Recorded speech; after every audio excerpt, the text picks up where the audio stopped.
రోజు పార్లమెంట్లో కేంద్ర మంత్రి కింజరాపు రామ్మోహన్ నాయుడు గారు ఇండిగో సంస్థపై ప్రతి ప్రశ్నకు జవాబిస్తూ నియమాలు పాటించని విమానయాన సంస్థలను ఉపేక్షించేది లేదని హెచ్చరించారు.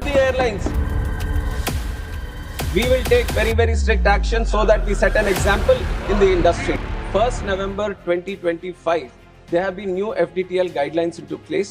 We have had thorough consultation with all the stakeholders when we have changed it, and due process has been done for that. And in April, under the guidelines of High Court, under the order of the High Court, it has come into implementation.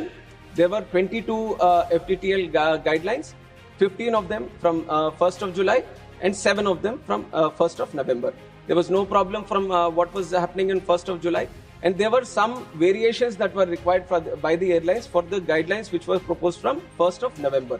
There were multiple stakeholder consultations done, not only with Indigo, we have other players in the industry also, with everyone. Multiple stakeholder consultations regarding the FTL, where we have been very strict, saying that there has to be no compromise on safety. Safety is the topmost priority. We care for the crew, we care for the pilots, and we care for the safety of the entire system, we care for the passengers. So from the ministry, we have made it very clear to all the airlines that they have to follow the rules. And from 1st of, I'm just expanding so that you get the whole understanding of the issue. 1st of November, since this has happened, DGCA has been in continuous consultation. They wanted some variations, all the airlines, not just one airline, all airlines have come back because they vary in the operations. Some are having night operations, some are operating heavily in the northeast, some have ATR specific operations. So they, even if you talk about airlines, they all have different kind of operations. And because of the operations and because of the FDTL guidelines, which is a uniform blanket on all the airlines, they all have come for different variations. DGCA has sat with all the airlines.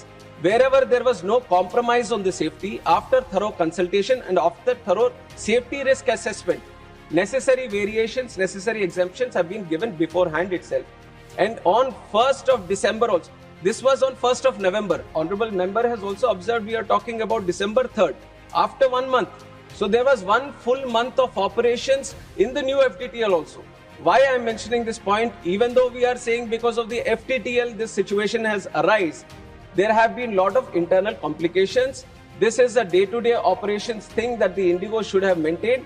Indigo was supposed to manage the crew, was supposed to manage the roster through its day-to-day operations.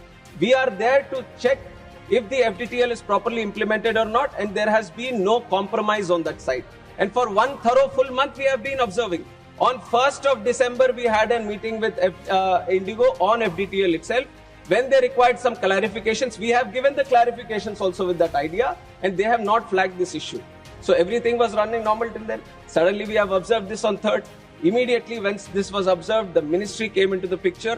We have taken over the situation at the airports. We have consulted all the stakeholders. Then you have seen how things have unfolded for those 2 days. Definitely there was a lot of difficulty that has been faced by the passengers. And as a closing statement also, let me tell you that we are not taking this situation easily. We are doing an inquiry, and we will take very strict action, not only for this situation, but also as an example. We will set an example for all the airlines. If there is any miscompliance, any non-compliance or non-adherence for any single person, any entity or any organization or any operator functioning in this civil aviation, this thing, we will take very strict action so that we set an example in the industry.